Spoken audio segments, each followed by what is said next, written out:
이런 말이 있습니다. 생각하고 살지 않으면 사는 대로 생각하게 된다. 우리 그리스도인들은 그리스도의 생각을 가지고 사는 사람들입니다. 고난주간을 맞으며 그리스도 예수의 비움과 낮아짐과 죽음을 깊이 생각하시기 바랍니다. 생각의 깊이가 신앙의 깊이를 만듭니다. 종려주일이 지나면 곧바로 고난주간이 시작됩니다. 그리고 고난의 가지 끝에 부활의 꽃이 우리를 기다리고 있습니다. 밤이 깊어지면 그만큼 새벽이 점점 가까이 오는 법입니다. 깊이 내려갈수록 더 높이 날아오를 수 있습니다. 본문 5절은 너희 안에 이 마음을 품으라 라는 말로 시작합니다. 여러분, 품는다 라는 것은 마음속에 지니는 것을 뜻합니다. 그리고 마음에 간직해야 할 것은 곧 그리스도 예수의 마음이라고 말합니다. 마음에 품은 것이 생각입니다. 그리스도 예수의 마음을 품으라는 것은 예수 그리스도 안에 있었던 그것을 생각하라 라는 뜻입니다. 그리스도 예수가 가졌던 생각과 같은 생각을 하라는 말입니다. 이제 저와 여러분이 품어야 할 그리스도 예수의 생각, 그 마음에 대하여 생각해 보겠습니다. 마음에 무엇을 품느냐가 삶의 내용을 좌우합니다. 우리의 생각이 어디에 있느냐가 삶과 신앙의 방향을 결정합니다. 그리스도 예수의 생각은 6절, 7절, 8절에 나옵니다. 그런데 여러분, 생각이라는 것은 본래 눈으로 볼 수 없습니다. 하지만 생각은 반드시 말과 행동으로 나타납니다. 여러분, 이 생각이라는 말을 관심과 의지라는 말로 바꿔보면 더 분명해집니다. 관심이 있는 곳에 자신도 모르게 눈길이 갑니다. 의지가 있는 곳에 발길이 머물게 됩니다. 초대교회 그리스도인들은 예수님의 눈길이 닿았던 곳을 보았습니다. 거기서 예수님의 생각을 알게 되었습니다. 종려주일에 예수님은 예루살렘에 입성하셨습니다. 자, 그런데 예수님의 눈길은 예루살렘 성전이나 왕궁을 향하여 있지 않습니다. 예수님의 눈길은 십자가를 바라봅니다. 발길은 골고다 언덕을 향하고 있습니다. 여기서 우리는 그리스도 예수의 세 가지 생각, 곧 그분의 관심과 의지를 보게 됩니다. 먼저 첫째로 예수님은 당연한 권리를 버리셨습니다. 6절을 한번 보시기 바랍니다. 그분은 하나님의 모습을 지녔으나 하나님과 동등함을 당연하게 생각하지 않으시고, 여기서 여기지 않았다라는 말은 생각을 바꾸었다는 뜻입니다. 예수님은 생각을 바꾸셨습니다. 예수님은 하나님과 동등함을 주장할 수 있는 생각을 고집하지 않으셨습니다. 여러분, 고집하지 않는 것이 생각을 바꾸는 첫 걸음입니다. 고집을 버리면, 그래서 생각을 바꾸면 새로운 세계가 열립니다. 나를 고집하지 않으면 다른 사람이 보입니다. 땅을 고집하지 않으면 하늘을 보게 됩니다. 예수님이 생각을 바꾸시는 데서 우리의 구원이 시작되었습니다. 예수님께서 생각을 바꾸시자 하늘이 열렸습니다. 예수님이 생각을 바꾸셨기에 우리는 그리스도 예수 안에서 하나님을 볼 수 있게 되었습니다. 다음 둘째로 예수님은 스스로를 비우셨습니다. 7절을 한번 보시기 바랍니다. 오히려 자기를 비워 종의 형체를 가지사 사람들과 같이 되셨고, 여기서 자기를 비웠다라는 말을 독일어 성경은 자신을 아무것도 아닌 것으로 만들었다라고 번역합니다. 그리고 이어서 바울은 자기를 비우는 구체적 행위를 두 가지로 묘사합니다. 하나는 종의 신분을 취하신 것입니다. 그리고 다른 하나는 우리와 똑같은 인간이 되신 것입니다. 여러분, 사람이 되었다라는 것은 창조주 하나님이 피조물이 된 것입니다. 바로 성육신 사건을 가리킵니다. 또한 종의 형체를 가졌다라는 것은 본래 주인이었는데 종이 되었다는 것을 의미합니다. 이러한 모습들은 섬기는 삶의 자세와 태도를 보여줍니다. 예수님은 태초부터 가지신 창조의 능력과 권위와 자격을 버리셨습니다. 그것과는 아무런 상관이 없는 존재로 자신을 비우셨습니다. 자기를 비운다라는 것은 특권을 내려놓는다라는 뜻입니다. 왕이 종이 된 것입니다. 그리스도의 외적인 형상은 사람을 위하여 완전히 바뀌게 됩니다. 그 생각이 바뀌었기 때문입니다. 섬기는 왕이 되었습니다. 마지막 셋째로 예수님은 낮아지시고 죽기까지 복종하셨습니다. 8절을 한번 보시기 바랍니다. 그는 사람의 모양으로 나타나셔서 자기를 낮추시고 죽기까지 복종하셨으니 곧 십자가에 죽기까지 하셨습니다. 동등됨을 취하지 않는 것과 자기를 비우는 것은 자의적인, 자발적인 행위입니다. 즉 자신의 내면과 관련됩니다. 반면에 8절에서 복종했다라는 것은 다른 대상이 내포되어 있는 행위입니다. 여러분, 복종이라는 말은 언제나 누구누구에 대한 복종을 의미하기 때문입니다. 죽기까지 하나님 앞에 완전한 순종을 하신 그리스도의 모습은 낮아짐의 위대성을 보여줍니다. 그리스도의 낮아짐의 끝은 십자가의 죽음이었습니다. 여러분도 아시다시피 십자가의 죽음은 인간으로서 가장 고통스럽고 비참한 것입니다. 예수님의 생각은 십자가의 죽음이라는 가장 낮은 곳에 도달하게 됩니다. 그런데 여러분, 앞서 살펴본 6절에서 8절을 보시면 그리스도의 낮아짐은 단계적으로 일어납니다. 자, 먼저 6절을 보시면 버림이 나옵니다. 그리고 7절은 비움입니다. 그리고 마지막 8절은 죽음입니다. 버림과 비움과 죽음에 이르는 복종은 우리 그리스도인들의 근본적인 삶의 자세를 보여줍니다. 예수 그리스도의 낮아지심은 우리의 삶의 가치를 완전히 뒤엎습니다. 우리의 생각을 새롭게 합니다. 나만을 고집하지 않고 내 욕심을 채우고 내 생명을 위해 살던 삶을 포기하게 합니다. 그리고 철저하게 그리스도의 생각을 가지고 엎드려 살게 합니다. 그런데 여러분, 여기서 그리스도가 낮아졌다라는 말은 본래 높은 자리에 있었음을 말해줍니다. 그래서 낮아지신 그리스도 예수를 하나님이 다시 높여주십니다. 그래서 결국 높아짐이라는 것은 본래의 자리로 돌아가는 것입니다. 낮아짐의 깊이만큼 더 높이 올라갑니다.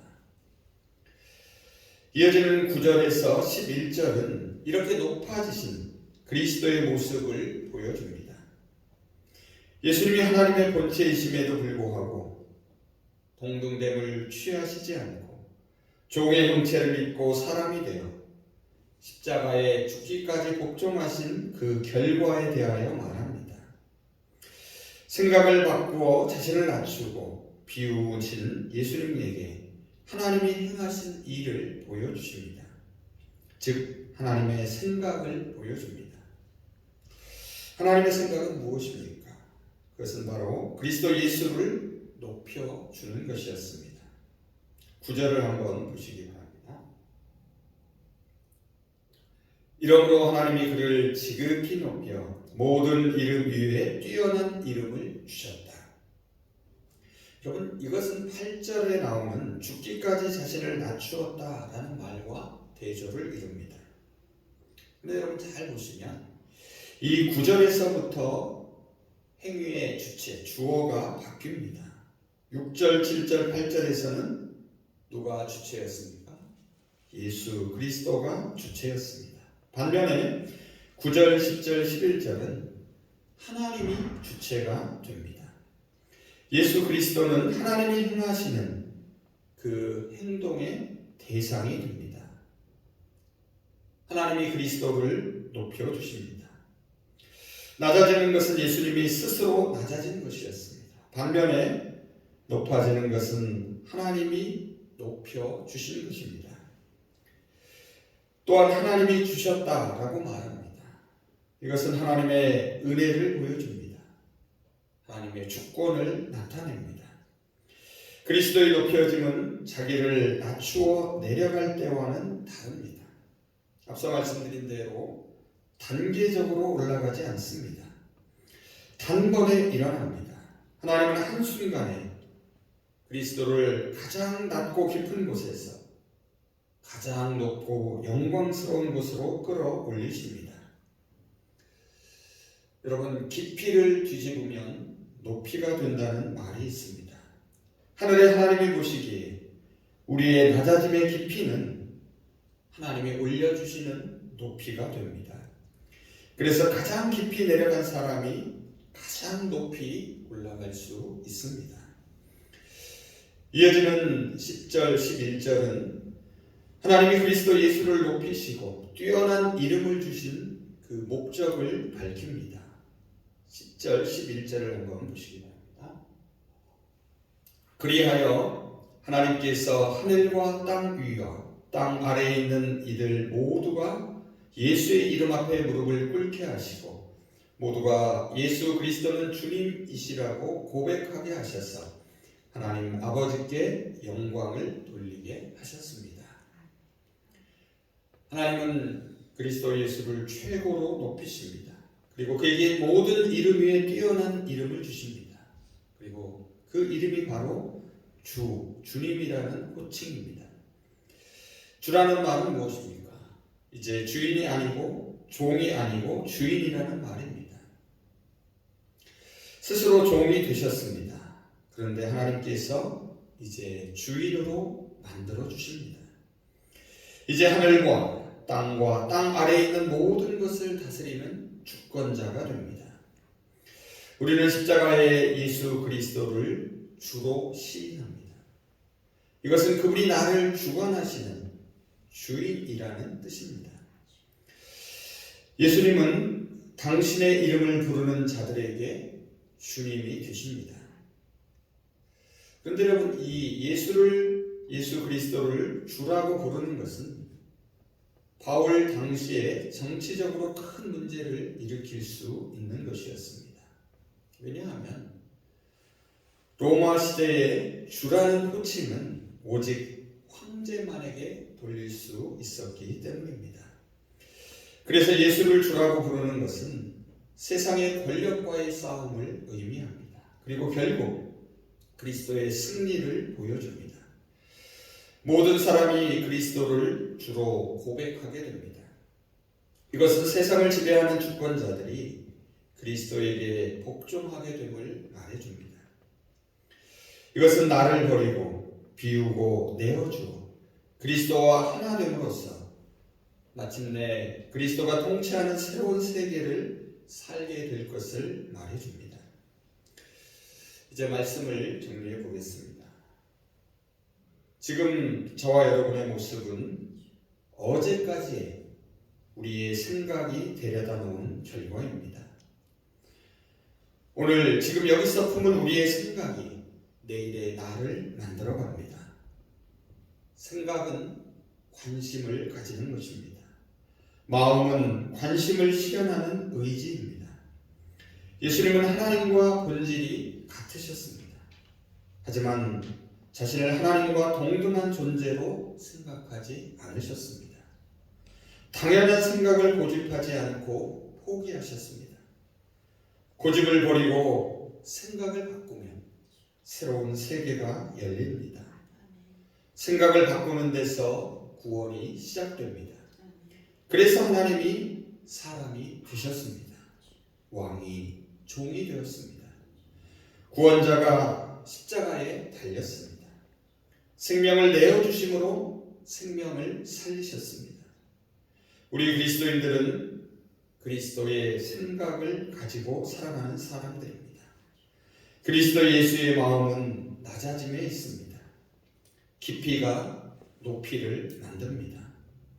신앙은 높이를 만드는 것이 아닙니다. 신앙은 깊이를 만드는 것입니다. 그리스도 예수의 생각은 자신을 비우는 것이었습니다. 예수님은 십자가에서 심장의 마지막 피 한 방울까지 다 비워 쏟아 주셨습니다. 그리스도 예수의 마음은 자기를 낮추고 죽기까지 복종하는 것이었습니다. 겸손이 굴욕이나 패배가 아니듯이 비운다는 것은 결코 잃어버리는 것이 아닙니다. 비우는 것은 기꺼이 내어주는 것입니다. 비운다는 것은 더 소중한 것으로 다시 채우는 것입니다. 그리스도 예수의 생명으로 가득 채우는 것입니다.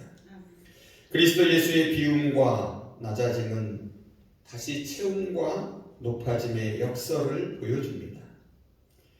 예수님이 겸손히 낮아지셨을 때 하나님은 그의 이름을 높여 주셨습니다. 예수님이 자신을 비워 종이 되었을 때에 모든 사람들이 그분을 주님으로 시인하게 하셨습니다. 모두가 하나님 아버지께 영광을 돌리게 하셨습니다. 채움은 비움 속에 있습니다. 비워야만 채워주십니다. 주님은 우리를 품기 위하여 자신을 기꺼이 비우셨습니다.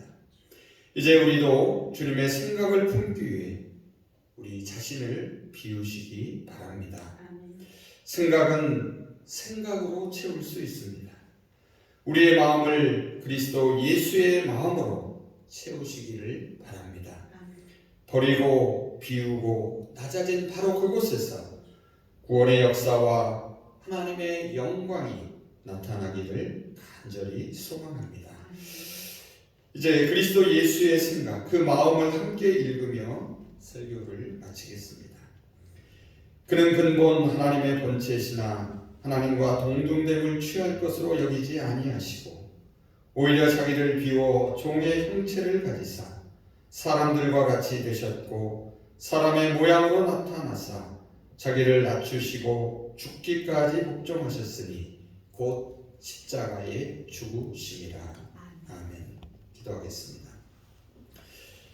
근본 하나님의 본체시나 하나님과 동등됨을 취하지 않으시고 자기를 비워 종의 형체를 가지고 저희와 같은 사람이 되어주신 주님, 겸손히 비우고 낮아지시고 복종하신 그리스도 예수의 생각이 저희를 죽음에서 건지시고 생명을 주시며 우리의 소망이 되게 하여 주심을 감사드립니다.